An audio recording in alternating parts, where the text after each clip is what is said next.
Our next question. A viewer asks, I always bleed after sex. What can I do to prevent this? Bleeding has various causes, and the best prevention methods depend on identifying the underlying issue. So let's get into those. One of those could be vaginal dryness or not enough lubrication. When this happens, too much friction causes bleeding. So for this, you'll simply want to use more lubes before and during sex, but avoid oil-based lubes since they could damage your condoms. Your cycle may also have a cause. Having sex right after your period could also lead to bleeding, so you might want to wait a little bit longer to prevent any additional bleeding. Other causes could include infections, polyps, and simply rough sex.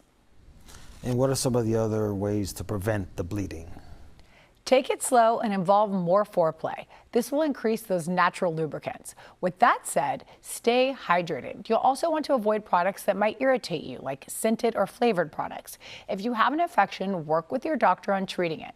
And if you're looking for natural remedies, things like aloe or vitamin E might help with dryness. I actually knew somebody that had bleeding through sex, talked to me about it for quite a bit, couldn't figure out, what her issue was. She went to 2 medical doctors, couldn't figure it out, and she was quite simply douching with hydrogen peroxide, which slowly erodes away at the cervix. Oh, wow. So that was the issue. And women do this because, it can have antifungal and antibacterial properties, but not something you want to douche with. It's really not a good idea. And she did it for years to avoid other infections, not knowing that this was causing the bleeding. But she was terrified that there was STDs and all these things. And doctor after doctor said she was clear and she couldn't figure it out. So I love that involve more foreplay part. Phenomenal. When should somebody seek a doctor?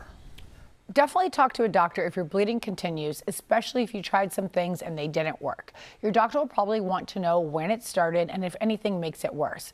But in general, stick to your routine screenings, and if there is a concern, let your doctor know. There are common causes and they can help.